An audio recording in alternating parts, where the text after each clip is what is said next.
Hello friends, आज हम कहानी लेकर आए हैं बूढ़ी माँ की कहानी। हम आप सभी को ये सुनाने वाले हैं।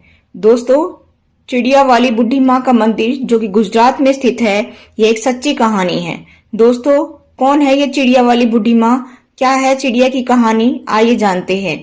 इस कहानी के माध्यम से, इस कथा के माध्यम से एक बात और दोस्तों, अगर आप ये कहानी सुन रहे हैं तो पूरा सुनिएगा। इस कथा को आधा अधूरा छोड़कर जाने की गलती मत करिएगा, क्योंकि इस पवित्र कथा को आधा अधूरा छोड़ने से आपको पाप भी लग सकता है।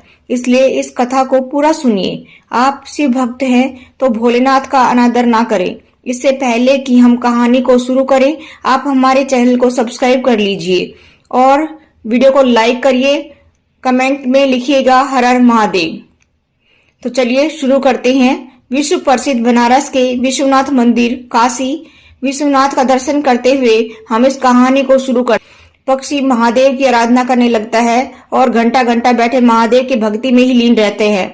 भक्ति करते ही उन्हें अपने तन मन का कोई होशो हवास नहीं रहता है, पता ही नहीं रहता है कि वो कहाँ है। उन दोनों पक्षियों का रोज का यही नियम था। सुबह शाम जब भी मंदिर में घंटी बजती, आरती होती, तब उसे मंदिर में पहुंच जाते और भगवान शिव की आराधना करने लगते। उसके बाद अपने बच्चों के लिए और अपने लिए चारा पानी का व्यवस्था करते। उन दोनों पक्षियों का, दोनों चिड़ियों का यही रोज का नियम था। दोस्तों, इस मंदिर के बगल में थोड़ी ही दूरी पर एक बूढ़ी माँ का घर है। अपना जीवन व्यतीत कर रही थी। उसे, बूढ़ी माँ को पक्षियों के प्रति बड़ा लगाव था। वो चिड़िया को, पक्षियों को बहुत प्रेम करती थी। उनके लिए रोज नित्य प्रति अपने घर के छत पर पानी दाना डालती। बूढ़ी माँ का यही रोज का काम था। दोनों चिड़िया उसे बूढ़ी माँ के छत पर जाते, आसानी से दाना चुगते और पानी भी पीते। इनमें से कुछ अपने बच्चों के लिए अपने साथ ले जाते। इसी तरह उनका जीवन व्यतीत हो रहा था। बूढ़ी माँ के कारण उन चिड़ियों का पेट भर रहा था और साथ ही वे आराम से निश्चिंत होकर के भगवान शिव की आराधना कर रहे थे। अब इसी तरह दिन गुजर रहे थे। एक दिन की बात है, बूढ़ी माँ बीमार हो जाती है। वह अपने बिस्तर पर बैठी रहती है। उनका बहू बेटा तो कोई था ही नहीं उनका उपचार करते, उन्हें दवाई वगैरह लाते। अब बूढ़ी माँ बिना दवा के, पूरी तरह से बिना सेवा के बिस्तर पर पड़ी रहती। अब वह अपने छत पर दाना पानी नहीं डाल पा रही थी। अब वह गौरैया पक्षी उसे बूढ़ी माँ के छत पर दाना चुगने के लिए आते तो वहां दाना पानी नहीं देखते। तो वो सोचते कि बूढ़ी माँ कहाँ चली गई, दाना पानी क्यों नहीं डाल रही है। इसी तरह से दिन बीतते गए। 3 दिन बीते। धीरे धीरे बूढ़ी माँ कमजोर होने लगती है। बिना दवाई के एक दिन उनकी मौत हो जाती है। जब पक्षी देखते हैं कि बूढ़ी माँ का कोई पता नहीं चल रहा, छत पर दाना पानी भी नहीं है, वह घबरा जाते हैं, बहुत ही परेशान होते हैं और बूढ़ी माँ को पूरे गांव में आसपास ढूंढने लगते हैं, खोजने लगते हैं। उनमें से जो माता गौरैया, वह अपने पति से कहती है, स्वामी, बूढ़ी माँ का कोई पता नहीं चल रहा है, बूढ़ी माँ कहाँ चली गई है। दाना पानी दिया करती थी, अब पक्षियों का ये दाना पानी भी बंद हो गया है। उन पक्षियों ने बहुत ढूंढा पर उन्हें कहीं पता नहीं चला कि अब क्या करें। गौरैया का पति कहता है कि प्रिय, हमने हर जगह बूढ़ी माँ, एक भी जगह ऐसी नहीं है जहां हमने उन्हें नहीं देखा। बूढ़ी माँ का तलाश किया, बूढ़ी माँ की कहीं नहीं मिली। उनके घर में जाकर हमें देखना चाहिए, शायद वो बीमार हो, इसी वजह से खाना पानी वो नहीं डाल रही हो। बूढ़ी माँ के घर चले जाते हैं और जब अंदर जाकर देखते हैं तो बूढ़ी माँ अपने बिस्तर पर लेटी है और शरीर में कोई हलचल नहीं है। उनके चेहरे पर, उनके बदन पर मक्खियां भिनभिना रही थी। वे पक्षी अपने पंखों से फड़फड़ाहट से उन मक्खियों को हटाते हैं। बूढ़ी माँ को जगाने की कोशिश करते हैं, लेकिन उनके शरीर में कोई हलचल नहीं। अब गौरैया का पति कहता है कि प्रिय, बूढ़ी माँ अब इस दुनिया में नहीं है, उनकी मृत्यु हो चुकी है। अब दोनों निराश हो जाते हैं, उदास हो जाते हैं, बड़ा दुख होता है। इसी तरह से शाम हो जाती है। शाम को जब मंदिर का घंटा बजता है, आरती होने लगती है भगवान शिव का, तब दोनों पक्षी उस मंदिर में पहुंचते हैं।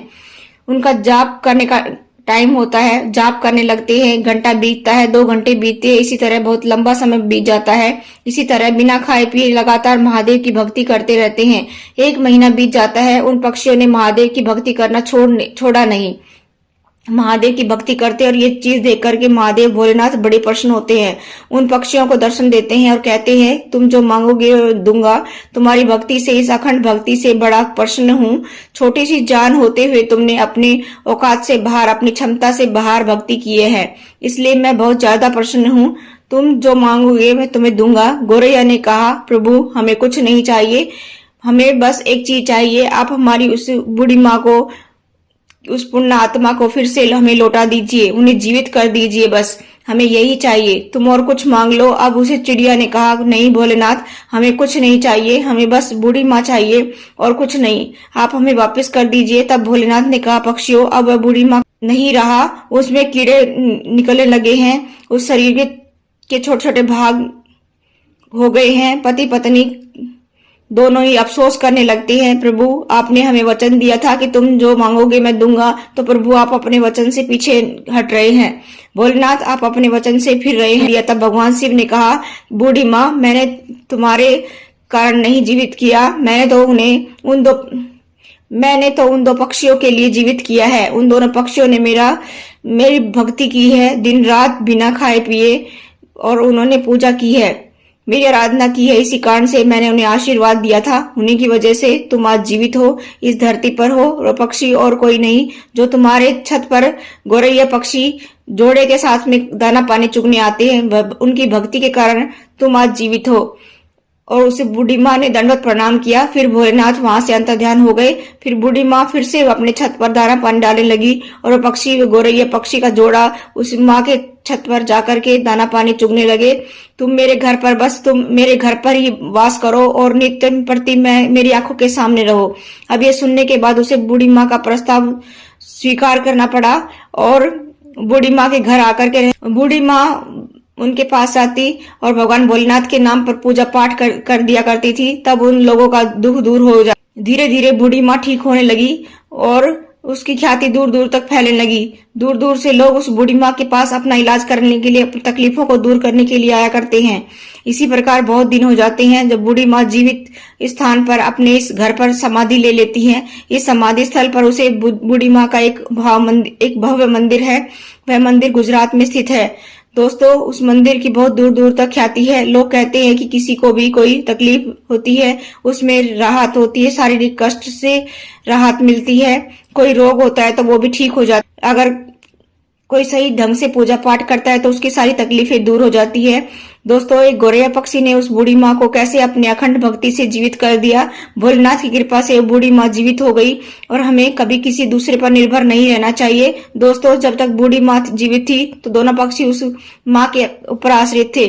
उनके जाने के बाद वह पक्षी तिल तिल मरने लगे। हमें भजन कहाँ से मिलेगा। अब इस कारण उसे कष्ट होने लगा, क्योंकि उन्हें आदत नहीं थी दूर से भोजन खोजना, उन्हें उनका ध्यान रखने वाला कोई नहीं था। कितनी कठिन परिस्थिति आने पर भी हमें अपने आप को तैयार रखना चाहिए। हमें किसी अन्य के भरोसे नहीं रहना चाहिए। आज व्यक्ति मेरे लिए है, कल नहीं रहेगा, तो मैं अपने आप को कैसे संभालूंगा, यह सोचना चाहिए कि हम अगर भगवान के सच्चे मन से निराधार भक्ति करेंगे तो हमें उस भगवान का दर्शन जरूर होगा, तो हमारे पाप कटेंगे, हमारा दुख दूर होगा। आज के लिए इतना ही। ऐसी वीडियो और पाने के लिए आप हमारे चैनल को सब्सक्राइब कर लीजिए, बेल आइकन को प्रेस कर दीजिए, और लिखा है उसको प्रेस कर दीजिए ताकि सभी वीडियोस का नोटिफिकेशन सबसे पहले आपके पास पहुंचे। Thanks for watching.